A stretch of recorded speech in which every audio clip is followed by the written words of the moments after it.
To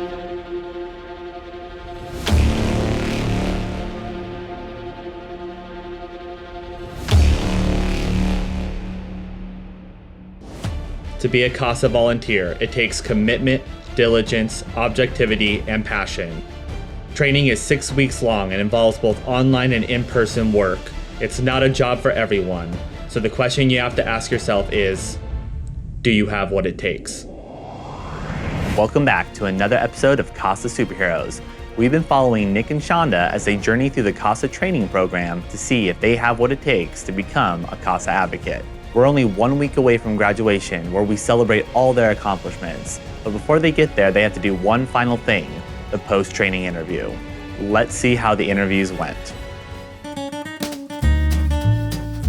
So we're 1 week away from CASA graduation. We have one thing left to do, and that's the post-training interviews. We talk about any concerns that the advocates have. We talk about any preferences for cases they have, and it's really an evaluation for the training that we did and any suggestions they have to help us improve our training. I enjoyed the post-training interview. Chris asked great questions. It was very comfortable and inviting atmosphere.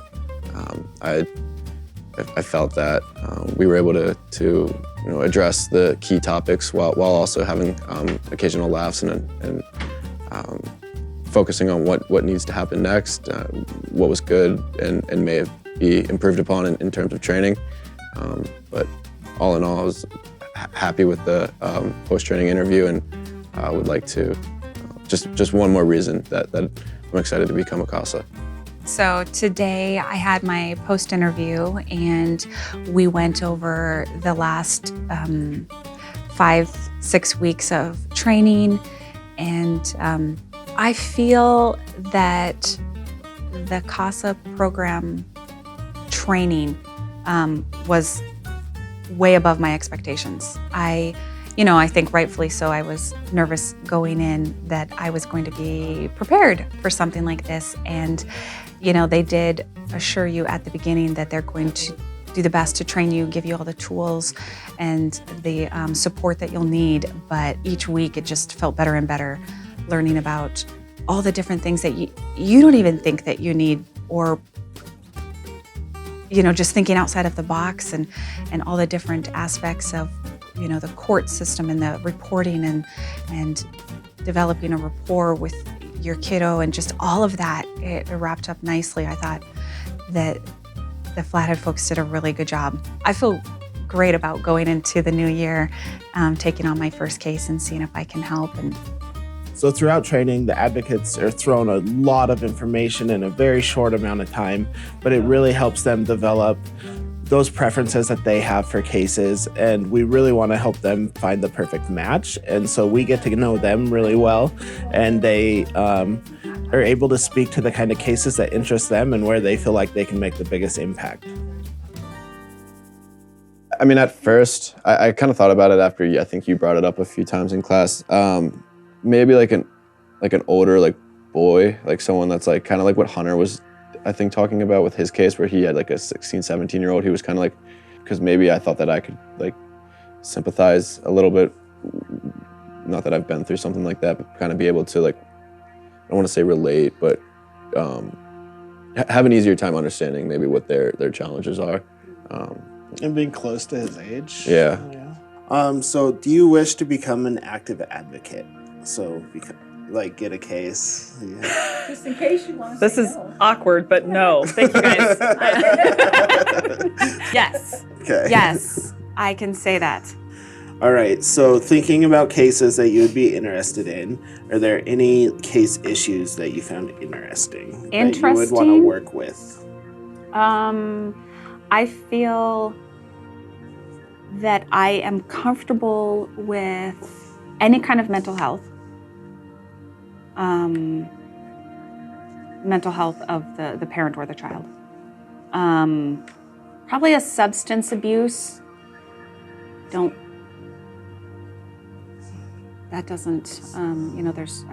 feel like there would be issues or judgment or preconceived opinions. You know what I mean? I feel okay with that. I feel like I understand that addiction is not something you can just turn off. You know what I mean? So I don't feel a problem with that. Okay. Are there any specific issues you'd like to avoid? So any case issues that would be a trigger or? Not that I can think of. Okay. I feel like I would not do great with abuse of a small child. Like physical abuse? Yes, physical violence towards a small child. Was there any issues you found triggering through the training process? I don't think anything that would prevent me from taking a case. Okay. Did you find any issues triggering that we talked about through training? Well, not triggering, I guess, on a personal level, but yeah, definitely just the physical abuse of a small child just really, I don't know why. I guess in my mind I was just, you kind of just have a thought. And so I think at the beginning of this, I was, for some silly reason, thinking the abuse would be between the parents. And, I don't like it. So some cases are more complex than others with regard to the number of children or placements or issues. So how much time a month do you think you can commit to this work?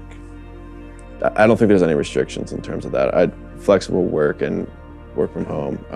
Just right now, I think Daniel knows I'm moving, so that's like another thing on top of everything. But Say up to 20. okay. I don't want you to burn out the first Yeah. year. How much time per month can you commit to being a CASA? I don't know if I could put, Just don't on know. average, you could break it down to week maybe. Okay. So if I did 2, 4, 6, I don't know, 15 to 20 hours a month. Okay. Are you willing to travel all over within Flathead County? Or do you want to stay in Whitefish? Would you travel to Coram and the Canyon or Lakeside? That's all fine. Yeah. Are you willing to travel within all of Flathead County? So Coram to North Whitefish to Lakeside to Big Fork, Marion? Or do you have a preference? I don't mind Okay. as of right now. I gotta be honest, haven't been to half these towns. When can you take a case? Today.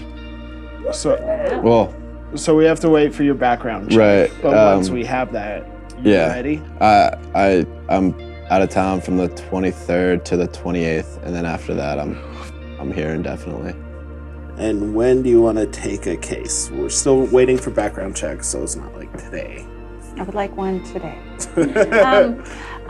So I feel like when you first, I could be wrong. If I first get a case, it's a little bit more work right in the beginning to make all those initial things, and so I would like to have enough time to do that. So I would have to say either beginning of January would be good. I could have a couple of weeks to get things going, and then the follow-ups and stuff like that, right? Okay, or February. Yeah, so I'll see when the background checks come back and then get in contact with you about that. Okay.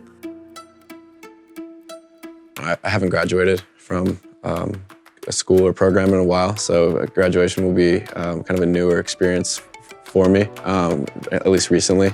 So I'm very excited to be able to get in front of the judges, kind of prove that I was able to go through the training successfully, thanks to the help of everyone here, and graduate and kind of step into the role as a CASA. It's kind of the perfect accumulation of what we've worked on over the past few months, and extremely excited to finally graduate and become a CASA. I'm excited to graduate. I think it's I just love that it's a graduation. I love there's a swearing in ceremony. I think that it just wraps it all up nicely in a nice bow for Christmas. I'm very excited. Can't wait. The final step of Nick and Shonda's journey awaits, the CASA graduation ceremony. Join us next week as we recap graduation. See you then.